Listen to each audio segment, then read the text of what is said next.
L'année 2024 a touché à sa fin et quoi de mieux que faire un bon vieux conseil de classe sur cette mi-saison du côté du Paris Saint-Germain. Salut à tous les gars, c'est Azial. Aujourd'hui, on se retrouve pour une nouvelle vidéo. Très heureux, très content de vous retrouver aujourd'hui pour une nouvelle vidéo. Petit conseil de classe les gars, aujourd'hui on va se muer en professeur principal et on va tout simplement mettre des petites félicitations, encouragements, avertissements, peut-être même envoyer des joueurs en conseil de discipline du côté du Paris Saint-Germain. On va voir tout ça dans cette vidéo. Je suis très content de vous retrouver, de faire cette vidéo, ça fait plaisir, on fait des petits concepts là pour démarrer l'année, histoire de petit à petit se remettre dans le moule, aussi pour faire un petit bilan un peu de la première partie de saison côté PSG, où il y a des choses à dire, et justement cette vidéo va permettre de pouvoir parler un petit peu de tous les joueurs et globalement parler du Paris Saint-Germain. On fera aussi une petite note pour, on attribuera pardon, une petite observation à Luis Enrique et à Luis Campos bien évidemment, même s'ils ne sont pas sur la liste de la tier list, parce que oui, si vous ne l'avez pas remarqué, on va faire ça sous format tier list. Je n'ai rien inventé, oui, je l'ai vu passer sur YouTube, même si je l'avais déjà fait l'année dernière, dans tous les cas, je n'ai rien inventé, c'est sur tier list, c'est sur tier maker, tier list maker, bref. J'ai rien inventé, on va s'amuser, petite vidéo chill, on va pouvoir discuter des joueurs du PSG et de la saison, enfin de la première moitié de saison. Avant que la vidéo commence, n'hésitez pas à la liker, à commenter, à partager, à vous abonner, ça fait toujours plaisir, c'est ça qui aide pour le développement de la chaîne. Voilà, si vous savez pas, n'hésitez pas, le petit like, le petit commentaire, petit abonnement, voilà, surtout les likes, c'est ça qui aide, et aussi les petits commentaires, mais c'est ça qui aide pour le développement de la chaîne. Je vous invite aussi vite fait à regarder ma vidéo mercato idéal, du coup du mercato d'hiver du PSG, parce que du coup je trouve que ça se complète bien, tu vois, là on fait le bilan, on fait le conseil de classe, et à côté on a le mercato pour voir un petit peu les départs, les arrivées, ce que moi je ferais, ce que j'aimerais qu'il se fasse du coup. Donc je trouve que les deux vidéos se complètent plutôt bien pour avoir vraiment un gros packaging de cette moitié de saison côté PSG et pour démarrer bien l'année 2025. Là, avec les deux vidéos, vous allez être hyper à jour sur le PSG pour ce début d'année 2025 avant le Trophée des Champions qui arrive très bientôt. Maintenant qu'on a fait tout ça, je ne l'ai pas précisé aussi, habituellement, on est plus sur des vidéos de à peu près 10 minutes sur ma chaîne, de l'actu. Bon, là, je pense qu'on va faire plus parce qu'il y a pas mal de choses à dire. J'ai fait une très longue intro, je m'en excuse, mais on va essayer d'accélérer, on va quand même dire ce qu'on a à dire, bien évidemment, mais vous avez compris, j'ai pas envie de faire une vidéo non plus de 1 heure, on va essayer d'aller vite. Donc, qu'est-ce qu'on fait? Est-ce qu'on fait dans l'ordre? Est-ce qu'on fait par poste? Vous savez quoi? On va faire dans l'ordre. Allez, on va faire dans l'ordre. Commençons par le bon vieux Achraf Hakimi. Bon, Achraf Hakimi, je vais pas développer 150 ans sur Achraf Hakimi. C'est bien évidemment les félicitations. C'est le meilleur joueur. Ou allez, l'un des, mais je pense que je vais pas faire trop de débat en expliquant que c'est le meilleur joueur depuis le début de la saison du côté du Paris Saint-Germain, surtout en Ligue des Champions où à chaque fois c'est l'un des seuls qui a répondu présent sur quasi l'entièreté des matchs du PSG. Donc Achraf Hakimi, je le mets, félicitations. Vite fait aussi, c'est vrai que j'en ai pas parlé, je suis désolé, donc bon, en gros les catégories absence, c'est-à-dire ceux qui n'ont pas joué ou très peu joué. Conseil de discipline, c'est ceux qui vraiment l'année est pas bonne, tu vois, c'est entre 0 et 2 si tu veux en termes de notes sur 10. Avertissement, bon, tu vois, c'est en dessous de la moyenne, c'est attention, c'est pas ouf, tu vois, entre 3 et 5, enfin tu vois, t'as compris un peu en termes de notation. La moyenne, bon bah voilà, c'est 5. Encouragement, du coup c'est entre 6 7, tu vois, et félicitations, c'est entre 8 et 10, tu vois, en fonction de qui est qui. Bref, de toute façon, en vrai les notes, c'est à chaque fois je trouve c'est un peu bourbier, je préfère mettre ce style de truc. Voilà, en gros, félicitations, vous avez compris dans quelle tranchée, et avertissement, conseil de discipline, bref. Je pense que c'est clair, en tout cas j'espère. Et du coup, on va continuer dès maintenant. Donc, si je me trompe pas, là on a le bon vieux Randal Kolo Muani. Bon, je vais pas faire 150 ans et je vais pas remuer le couteau dans la plaie. Tout le monde en a parlé, j'en ai parlé beaucoup de fois sur la chaîne. Et j'en ai parlé dans mon mercato idéal qui est sorti hier. Normalement, Randal Kolo Muani va quitter le PSG. En tout cas, j'espère qu'il va pas vouloir faire l'entêté à rester au club. Parce que pour moi, l'histoire elle est finie en fait. C'est un peu comme ce que je disais avec Carlos Soler. Vous vous rappelez l'été dernier quand on faisait des vidéos Actu Mercato PSG que je parlais de Carlos Soler. Je vous disais Carlos Soler, l'histoire en fait elle a jamais jamais pris et elle ne prendra jamais. Ça y est, c'est fini, c'est trop ancré. Pour inverser la tendance de Randal Kolo Muani, il faudrait vraiment beaucoup de qualité mentale et aussi de qualité de footballeur. Et je pense que Randal Kolo Muani n'a pas ces qualités-là à l'échelle du PSG. Ça ne veut pas dire que c'est un joueur bidon. Je le dis, je le répète, je pense pas que c'est un joueur bidon, mais je pense pas que non plus que ce soit un top player. Parce que même, vite fait, l'argument qu'on nous ressort à chaque fois, ouais, en équipe de France, ouais, à des moments en équipe de France, je suis d'accord, il marque des buts et il peut faire certains matchs qui vont être intéressants, mais globalement, si vous me dites qu'en équipe de France, vous voyez un top player, bah c'est vraiment que les exigences du football mondial ont énormément baissé, parce que moi je suis désolé, même avec l'équipe de France, il y a des matchs, tu les vois, tu as envie de t'arracher la tête, alors que pourtant, tout le monde m'explique qu'en équipe de France, il est formidable. C'est pas vrai. La preuve, lors du dernier Euro, il démarre pas titulaire. Là, ces derniers temps, il a un peu plus joué, mais c'est parce qu'aussi il y avait des absents, Giroud qui est parti à la retraite, Mbappé qui ne venait pas en sélection, etc. Donc, tu vois, et puis aussi c'était la Ligue des Nations, il y avait ce truc de turnover pour donner du temps de jeu un petit peu à tout le monde, donc c'est pour ça qu'il a un peu joué, mais en réalité Didier Deschamps il est très focus je trouve sur le cas Kolo Muani, parce qu'en réalité Kolo Muani, je pense vraiment que dans sa tête c'est un 4e voire 5e choix, c'est pas du tout un titulaire, donc bon, bref, tout ça pour dire que Kolo Muani, voilà, c'est un crash industriel. On le rappelle quand même que c'est le 3e plus gros transfert de l'histoire du Paris Saint-Germain derrière Mbappé et Neymar. Ça fait très très mal. Et pour moi, ouais, c'est le plus gros échec du PSG, même devant des Ressé, des Ben Arfa, tu vois les gros flops là qu'on parle ces derniers temps, les Kurzawa et tout. Bah pour moi, Kolo Muani, il fait partie des plus gros flops de l'histoire du Paris Saint-Germain, parce que oui, c'est pas de sa faute les 90 millions, mais c'est un fait, il a coûté 90 millions que tu peux mettre sur la responsabilité de Nasser Al-Khelaifi, mais voilà, il n'a pas réussi à montrer un minimum de satisfaction. Pareil, pour ceux qui m'expliquent que c'est de la faute de Luis Enrique, c'est pas vrai. Luis Enrique, il lui a donné sa chance. Luis Enrique, il le titularisait l'année dernière, il était quand même nul. Au bout d'un moment, c'est comme ça. Alors oui, peut-être qu'avec un autre coach, il aurait pu montrer des choses un peu plus intéressantes, mais pour moi, déjà, de base, c'était une erreur. Et franchement, allez voir. N'hésitez pas à re-regarder mes vidéos où je parle de Kolo Muani en 2023, parce que je l'ai fait il n'y a pas longtemps, et je me suis pas trompé. Moi, je l'avais dit, déjà pour moi, c'était pas un neuf, je le voyais plus comme un ailier au PSG, et j'avais dit que pour moi, Kolo Muani, j'étais pas persuadé qu'il avait le niveau pour être un titulaire au PSG. J'avais dit pour être dans la rotation, pourquoi pas, mais à cette époque-là, je savais pas qu'il allait coûter 90 millions. À cette époque-là, au début, on parlait de 40, 45, 60 à peu près dans ces eaux-là. Je m'étais dit, bon, c'est un peu cher, mais vas-y, allez, pour avoir un mec dans la rotation qui va apporter de la concurrence, je m'étais dit, pourquoi pas. Bon, au final, c'est 90, et en plus, au final, c'était un titulaire au début, il n'avait pas le niveau. Donc, bref... C'est une erreur de casting, ouais, tout simplement, c'est une erreur, et ça montre que Nasser Al-Khelaifi n'est pas un bon directeur sportif et pas un bon président. Bon, passons à Désiré Doué. Désiré Doué, c'est quand même très compliqué à juger. Mais je vais le mettre dans la moyenne. Pourquoi? Parce que je vais pas me laisser non plus berner par le mois de décembre qui a été absolument magnifique. Et même, voilà, il y a cette touche technique, il y a la relation pied-ballon qui fait que à Désiré Doué, on kiffe. Et je pense que c'est le cas de beaucoup de supporters du PSG.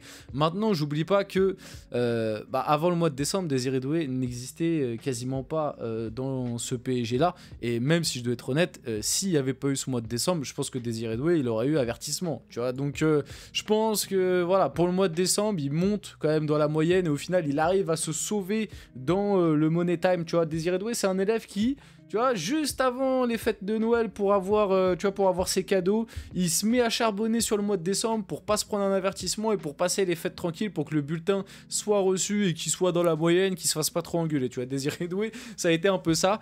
Si je dois prendre une petite référence un peu par rapport à l'école, mais ouais, je pense que la moyenne par rapport à ces 6 premiers mois, c'est le truc le plus juste, même si c'est vrai que tu vois, le mois de décembre te donne envie de le mettre dans l'encouragement, mais allez, on va rester, on va dire, cohérent.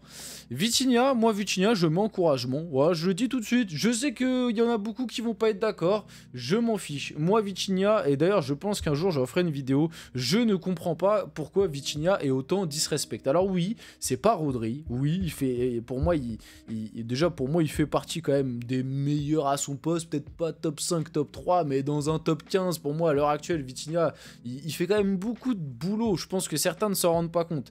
Mais ouais, c'est peut-être pas le numéro 1 à son poste. Il y a des choses à redire. C'est vrai que depuis le début de saison, bon, il y a des circonstances atténuantes, sa petite blessure, le fait qu'il n'ait pas eu beaucoup de coupures. Il a enchaîné Euro, il est très vite revenu. Il joue quasiment tout le temps maintenant aussi avec le Portugal. Il a un nouveau statut, il est plus étudié. Donc il y a tout ça à prendre en compte. Mais moi, je suis désolé, mais Vitinha, ça reste ton meilleur milieu de terrain, quoi. Et de loin pour moi. Pour moi, Vitinha, ça reste ton meilleur milieu de terrain. Parce que oui, on va en parler après. Il y a João Neves, en plus c'est juste après, j'avais pas vu. João Neves qui vient d'arriver, qui fait une très bonne première partie de saison, etc. Mais en termes de qualité intrinsèque, pour le moment, je pense que Vitinha est au-dessus. Et c'est logique d'ailleurs, parce qu'il y a l'âge, il y a le fait que ça fait plus longtemps qu'il est là, mais en tout cas, voilà, il faut pas oublier que Vitinha, pour moi, c'est ton meilleur milieu de terrain. Oui, tout n'est pas parfait, mais je pense que les encouragements, c'est largement mérité. Et puis aussi, on se rend pas compte, il y a beaucoup de travail, de trucs dans la préparation d'action avec ballon, etc., que Vitinha bonifie. À votre avis, pourquoi le PSG est une équipe qui a beaucoup de possession et qui a et pourquoi les adversaires du PSG ont beaucoup de mal à presser cette équipe?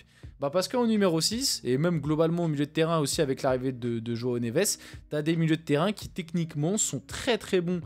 Bon, en Ligue des Champions, tu vois, il y a encore débat, mais à l'échelle de la Ligue 1 en tout cas, qui sont très très au-dessus techniquement et qui du coup arrivent à te tuer des pressings, à t'annuler des pressings. Et du coup, Vitinha fait partie de ces mecs. Parce que bon, faut pas l'oublier, hein, l'année dernière, quand on avait Ugarte en 6 au début, pardon, j'ai un peu bégayé décidément, au début quand Luis Enrique a testé Fabian Ruiz aussi dans ce rôle de numéro 6, moi je me rappelle très bien des matchs, hein. On prenait des pressings, on n'arrivait pas à ressortir les ballons à des moments, rappelez-vous du match à Newcastle.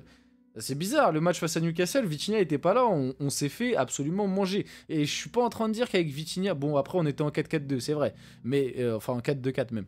Mais je suis pas en train de dire qu'avec Vitinha on aurait gagné, mais je suis en train de dire que Vitinha, vous vous rendez pas compte quand même de ce qu'il apporte à cette équipe. Et quand il est pas là, moi je suis pas hyper serein. Maintenant oui, ça veut pas dire que c'est le meilleur milieu de terrain du monde, mais voilà, un peu plus de respect pour lui. Et je pense malheureusement pour Vitinha, il pâtit de la communauté, des supporters du PSG qui sont fans de Verratti. Et je sais pas pourquoi, il y a un conflit entre les fans de Vitinha et les fans de Verratti qui fait que Vitinha, il est énormément critiqué par beaucoup de supporters du PSG à cause de ça. Alors que je comprends pas, c'est pas Vitinha qui a fait quitter Verratti, qui a foutu dehors Verratti. Enfin, j'ai jamais compris pourquoi il y a des supporters, et notamment beaucoup les fans de Verratti, qui voulaient absolument la peau de Vitinha, mais bref. João Neves. On passe à João Neves. João Neves, pour moi, c'est félicitations. Pour moi, João Neves, c'est félicitations. C'est très simple. Je vais développer. Pourquoi? Parce qu'il vient d'arriver. Parce qu'il a coûté 60 millions, quand même. Parce qu'il est très jeune. En plus, je vais pas en parler là dans cette vidéo, mais il y a eu, si certains suivent bien, je pense qu'ils vont savoir de quoi je parle, mais il a eu un événement très compliqué à vivre pour un jeune homme. Même très compliqué à vivre pour n'importe qui d'ailleurs, mais encore plus, je pense, quand t'es un jeune homme, etc. Et voilà, franchement, rien à dire en termes d'attitude, de niveau, tout est là, quoi. Tout est là, il apporte, pour moi, c'est déjà un indiscutable au milieu. Et tu vois, la dernière place, ça se joue plus, et on s'en rend compte, hein, Vitinha, João Neves, c'est vraiment les indiscutables. Et la dernière place se joue plus entre Fabian Ruiz et Zaïre Emery. Donc João Neves, voilà, j'ai même pas besoin de développer plus. C'est juste félicitations, mon pote. Voilà, j'ai rien de plus à dire. Félicitations, tu nous fais rêver, tu nous apportes vraiment beaucoup de bonheur. Nuno Mendes. Nuno Mendes, c'est compliqué. Hein. Nuno Mendes, moi, je vais mettre avertissement. Alors, peut-être qu'en réalité, il mériterait plus la moyenne. Parce qu'il faut être honnête, il a su être décisif à des moments. Mais moi, je vais m'expliquer pourquoi je mets avertissement. Je mets avertissement déjà parce que, bon... Après ça, c'est pas que de son fait, mais il y a les petites rumeurs ces derniers temps qui me plaisent pas trop. Voilà, les petites rumeurs de départ. Peut-être qu'on en reparlera prochainement dans une vidéo dédiée, mais bref. Après, il a aussi sa part enfin, il a en partie raison dans ce qu'il dit, parce que bon, Nuno Mendes qui a l'un des salaires les plus bas du club alors que c'est l'un des meilleurs à son poste, c'est pas normal. Mais malgré tout, voilà, les petites rumeurs ces derniers temps me plaisent pas trop. Et surtout, moi, il y a pas mal de matchs, Nuno Mendes, il m'a énervé. Et moi, il y a pas mal de matchs où Nuno Mendes, il m'a énervé. Je pense que certains oublient un peu que face à l'Atlético, le premier but, c'est de la faute de Nuno Mendes. À Arsenal, l'un des buts, je crois que c'est le deuxième qu'on prend, c'est de la faute de Nuno Mendes. Enfin, Nuno Mendes t'a coûté des buts dans des matchs importants cette année, en Ligue des Champions. Tu vois, il n'a pas toujours été impérial. Et moi... Après, bon, certains vont me dire oui aussi, Luis Enrique l'a mal utilisé, etc. Déjà, c'est plus forcément le cas ces derniers temps. Luis Enrique s'est réadapté pour essayer de l'exploiter. Et même, je trouve qu'offensivement, je lui vois plus forcément les qualités d'avant. Et en plus, il y a aussi l'extra sportif qui est arrivé à nos oreilles, comme quoi il commence à beaucoup sortir depuis pas mal de temps. Donc, quand tu prends le packaging... Quand tu prends le côté, les rumeurs récentes de départ, le fait que extra sportivement, apparemment, voilà, il aime beaucoup sortir. Quand tu prends que sur le terrain, c'est mi-figue, mi-raisin, et bah moi, le packaging me fait que je lui mets un petit avertissement, justement pour qu'il se reprenne, parce que normalement, Nuno Mendes, il doit être là, normalement. Tu vois, il doit être minimum encouragement ou félicitations. Et là, vas-y, si je prends que le sportif, je l'aurais mis dans moyen. J'aurais mis dans la moyenne, en prenant que le sportif, mais avec l'extra sportif, je pense qu'un petit avertissement comportement, tu vois, qui pour le rebooster un peu, ça lui ferait pas de mal. Seny Mayulu, bah, Seny Mayulu, j'ai envie de mettre dans absence ou encouragement, tu vois. Encouragement, en vrai. Je vais mettre Mayulu encouragement parce que on l'a pas beaucoup vu. C'est vrai, le pauvre, il a eu une blessure qui l'a un peu coupé dans son élan. D'ailleurs, ça parlait de peut-être le prêter cet hiver. Moi, je trouverais ça dommage. Mais Mayulu, le peu de temps de jeu qu'il a eu, moi, j'ai aimé. Et j'aimais déjà l'année dernière. Moi, Mayulu, j'aime beaucoup. J'aime beaucoup le profil, j'aime beaucoup le joueur, très jeune. Moi, je pense qu'il a un petit potentiel pour s'imposer, peut-être pas en tant que titulaire, mais dans la rotation du PSG. Ce serait pas déconnant, je trouve, d'ici 2-3 ans de le voir dans cette rotation. Donc Mayulu, moi je lui donne des encouragements. Et si, de toute façon, si je lui avais pas donné encouragement, je l'aurais mis absence. Mais voilà, j'ai envie. Bon, Lucas Hernandez, on va le mettre dans absence. Hein. Il est revenu depuis 2 matchs. Fabian Ruiz. Ah, Fabian Ruiz, c'est compliqué. Fabian Ruiz, c'est compliqué. Je pense que Fabian Ruiz, ça va partir en avertissement. Ça va partir en avertissement parce que, encore une fois, on est déçu. C'est Fabian Ruiz, je vais pas développer. Moi, personnellement, en fait, le pire, c'est que j'en attends plus rien de ce mec. Et même en attendant plus rien, je suis quand même déçu. Donc, c'est quand même complètement dingue.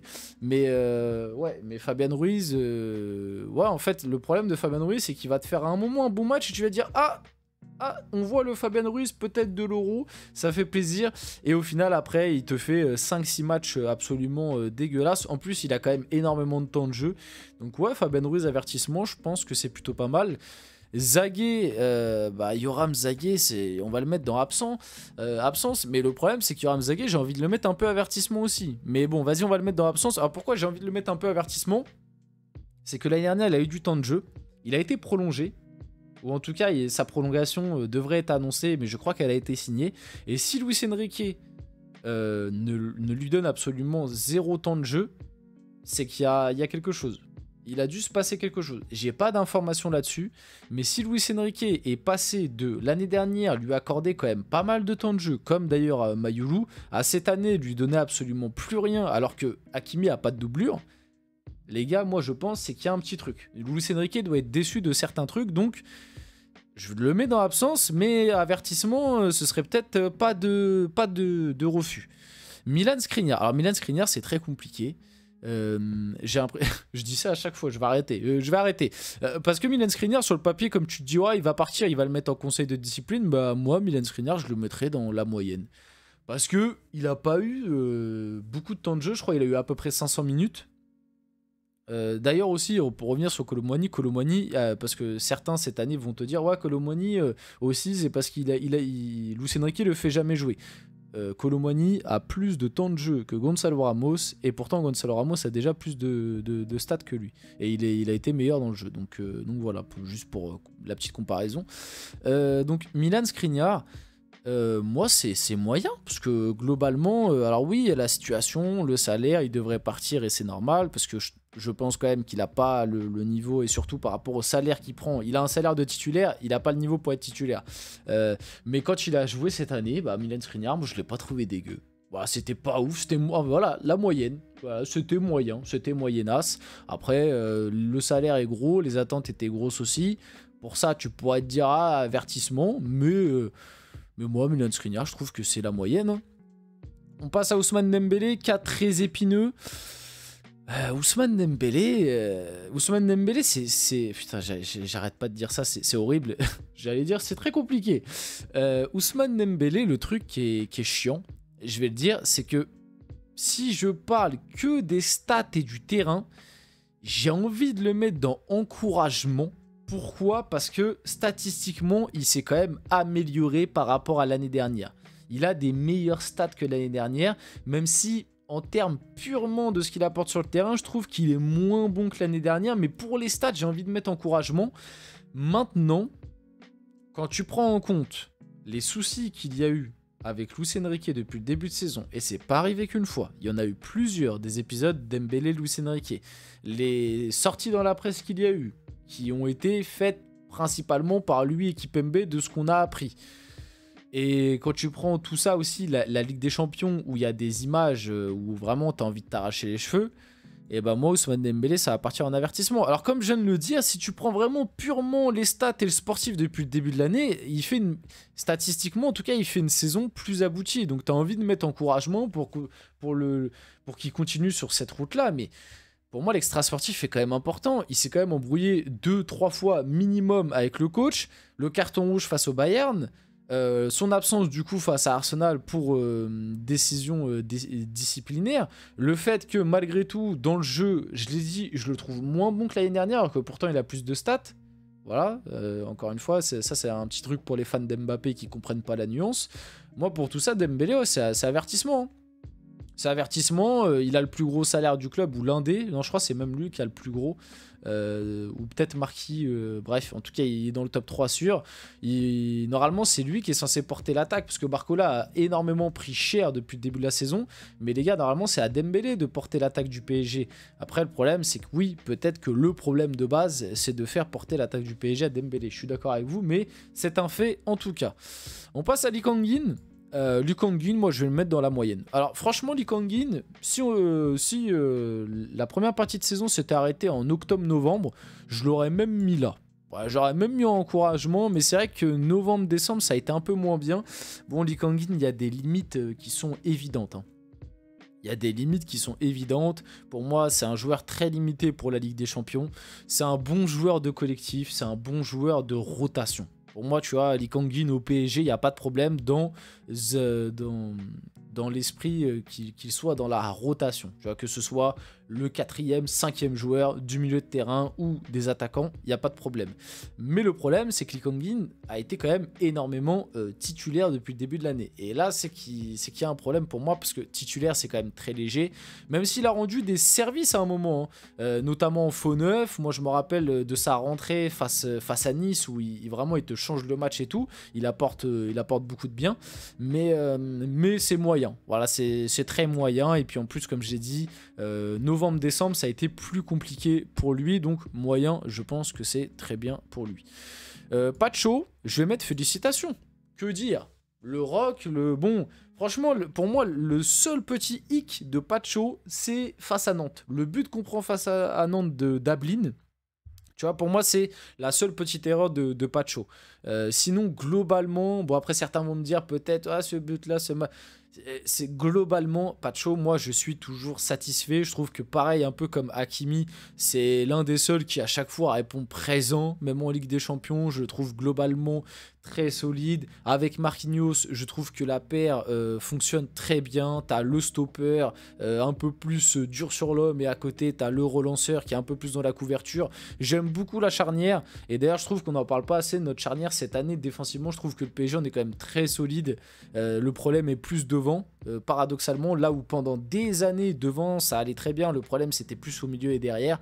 Là cette année le problème est plus devant que derrière. Donc Pacho, je suis très satisfait. Pareil aussi, il faut prendre en compte, il vient d'arriver pour quand même 40 millions, l'acclimatation etc. Il joue énormément, Luis Enrique l'utilise énormément, et ça aussi ça à prendre en compte, parce que le mec répond tout le temps présent, pas de blessure, toujours au top physiquement. En plus il joue en Amérique du Sud, en Équateur, donc il doit se taper les allers-retours etc. La fatigue pour l'instant au top, comme Hakimi. Donc Pacho, félicitations, rien de plus à dire. Ibrahim Mbaye, on va le mettre en absence. Hein. Il a eu 60 minutes en début d'année. Après, on l'a plus revu. Ou quasiment plus revu. Donc voilà. Zahir Emery. Zahir Emery, je vais le mettre dans... J'hésite parce qu'il y a eu... Bah, je vais le mettre dans la moyenne. Zahir Emery, je vais le mettre dans la moyenne. J'hésite avec encouragement parce que j'ai vu un Zahir Emery bien mieux là depuis à peu près un mois et demi. Pardon. Depuis à peu près un mois et demi, j'ai vu un Zahir Emery bien mieux. Mais malgré tout, encore une fois, on a eu un début de saison où c'était un peu plus compliqué. Dans la suite de... En fait, son année 2024, hein. Finalement, l'année 2024 de Zahir Emery n'était pas dingue, là où il avait fait une deuxième partie d'année 2023 complètement folle, les 6 premiers mois de Luis Enrique. L'année 2024 a été moins bonne sur beaucoup d'aspects pour Zahir Emery, physiquement, techniquement. Là, il revient bien, il revient mieux. C'est pour ça que j'hésitais à mettre encouragement. Mais Zahir Emery, je vais laisser dans la moyenne, du coup, comme je viens d'expliquer. Bon, Kipembe, absent, mais en vrai, je vois Kipembe, ses conseils de discipline au bout d'un moment. Il a l'un des plus gros salaires du club. En plus, il fait relayer des mauvaises... Enfin, il fait relayer des rumeurs dans la presse. Il revient de 2 ans de blessure. Le PSG l'a prolongé parce que c'est un Titi. Et en plus de ça, il arrive à manquer de respect au coach qui est en place. Bon, voilà, je suis pas en train de dire que Luis Enrique c'est un bon samaritain, mais au bout d'un moment, faut un peu ouvrir les yeux sur l'état dans lequel est physiquement Kipembe. Et aussi, je le dis, je le répète, c'est pas pour rien que depuis un mois, il est plus blessé. Luis Enrique ne le met même pas dans les groupes. Donc Kipembe, c'est un bon conseil de discipline. Et si tu peux quitter le club, merci pour tout, il n'y a pas de problème. Hein, Kipembe, Titi parisien, la force, MHD, tout ça, voilà, on a compris. Paris, c'est la Champions League. On a kiffé, t'as eu un très très bon prime, hein. Enfin, il y a un moment où t'étais un très très bon défenseur, mais là, voilà, t'arrives sur ta trentaine, ça fait 2 ans que t'as pas joué au foot. Ce serait quand même pas mal que tu essayes de chercher un point de chute. Marquinhos, il va aller tranquillement dans les encouragements. Marquinhos, moi j'aime beaucoup sa saison. Peut-être un petit peu moins bien que les 3 en félicitations, mais tu vois, il était pas loin. Je pense que Marquinhos, je peux le mettre en premier des encouragements, même si bon, en réalité, il n'y a pas réellement de classement, mais voilà, pour moi, il est pas loin des félicitations même, il est un peu entre deux, parce que Marquinhos, moi je trouve qu'on retrouve un très bon défenseur. Et encore une fois, il a ce problème de c'est Marquinhos, comme ces dernières années il était un peu moins bien, et les supporters ont encore cette vision du Marquinhos de ces dernières années moins bien, donc on va lui taper dessus à des moments pour des trucs très légers, très minimes. Moi je vois un très très bon défenseur cette année. Oui, il y a eu des matchs où il y a eu des petites absences, mais globalement depuis le début de la saison, Marquinhos, c'est vraiment pas le joueur sur qui je vais taper. Et d'ailleurs, je trouve que Marquinhos, il est très peu revenu dans les flops de matchs de Ligue des Champions, ou même de gros matchs de Ligue 1. Alors là, face à Monaco, le dernier match, il nous a fait un beau match bien pourri. Mais sinon, avant, depuis le début de la saison, je voyais un Marquinhos d'un bon niveau. Donc encouragement, voilà, continue à retrouver ce mojo, cette aura que tu avais avant, et ça nous fait plaisir, parce que moi j'aime bien voir Marquinhos bon au PSG. Marco Asensio, c'est conseil de discipline, hein. Marco Asensio, c'est conseil de discipline, je te le dis gentiment. Lui, pareil, hein, on rejoint le mercato idéal que j'ai fait, que j'ai sorti hier. On espère qu'il va se trouver un petit point de chute, ce serait pas mal. Non, mais Marco Asensio, que dire, il a démarré la saison, on s'est dit, peut-être que blessure, et puis depuis, c'est devenu un fantôme, encore une fois. Il a le 5e plus gros salaire du club. Voilà, j'ai pas besoin de plus en dire, il a le 5e plus gros salaire du club, il est plus dans les groupes, Luis Enrique a plus confiance en lui quand il est sur le terrain, il est pas bon, ou alors il est neutre, il sert à rien. En faux neuf, au milieu, c'est quand même très léger pour un joueur de ce salaire et tout. Pourtant, de base, c'est censé être l'un des meilleurs joueurs de l'effectif de base. Il montre pas du tout ça, donc Asensio, bon vent à toi. La Turquie et l'Arabie Saoudite t'ouvrent les portes. N'hésite pas à aller piquer une petite tête là-bas. On passe à Lucas Beraldo. Lucas Beraldo, moi ça me fait un peu de peine, hein. Lucas Beraldo, moi je suis désolé, je vais le mettre dans la moyenne. Ah non, non, je suis obligé de le mettre dans l'avertissement quand même. Mais ça, franchement, ça me dérange parce qu'en fait, Lucas Beraldo, je vous l'ai déjà expliqué plein de fois, moi je trouve qu'il y a un délit de sale gueule sur lui aussi.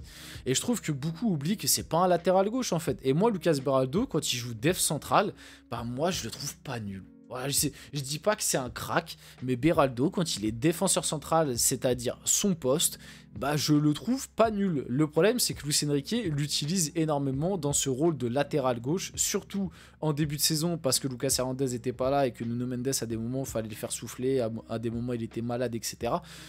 Donc ouais, ah oui, latéral gauche, c'est compliqué pour lui, mais en même temps, c'est logique. C'est pas du tout ses caractéristiques. Après, oui, défensivement, c'est pas le meilleur, etc. Mais moi, Beraldo, je trouve à des moments, il y a un peu un délit de sale gueule et que quand c'est d'autres joueurs qui font ce style de prestation, et bah on est beaucoup plus clément. Bon, je vais le mettre dans l'avertissement quand même parce que je peux pas le mettre, tu vois, Beraldo objectivement, il a été, quand il a eu du temps de jeu, et d'ailleurs il en a pas eu énormément, mais objectivement il a été moins bon que Zaïre Emery, que Lee Kang-in, que Doué, et même que Skriniar finalement, parce que Skriniar a été plutôt pas mal. Donc vas-y, avertissement, mais ça me fait un peu mal. Gianluigi Donnarumma. Bah, Gianluigi Donnarumma, ça va être avertissement. Hein. Ça va être avertissement et même pas loin du conseil de discipline parce que normalement, Donnarumma, c'est censé être l'un des meilleurs gardiens. Intrinsèquement parlant, c'est censé être l'un des meilleurs gardiens au monde en fait. Là, c'est bon. Donnarumma, t'as plus de 18 ans, on attend ton explosion. Les dernières saisons, t'étais bon en Ligue 1. Cette année, t'es même pas bon en Ligue 1. Alors bon, les années précédentes, on te défendait parce qu'on disait ah ouais, mais en Ligue 1, ouais, mais en Ligue des Champions, t'étais déjà nul avant. Et là, maintenant, t'es nul en Ligue des Champions et t'es pas bon en Ligue 1. T'es neutre au possible. Et d'ailleurs, la preuve, pour vous dire à quel point c'est inquiétant quand même ce que nous montre Donnarumma depuis le début de la saison, on arrive à en faire des débats avec Safonov. Alors que je suis désolé, mais sur le papier, et en plus ça se voit, Safonov, normalement il y a un monde d'écart entre Donnarumma et Safonov en termes de pure qualité individuelle. C'est pas normal qu'on arrive à douter entre les deux. Donc bon, avertissement, c'est amplement mérité. Safonov, moi je vais l'envoyer dans la moyenne.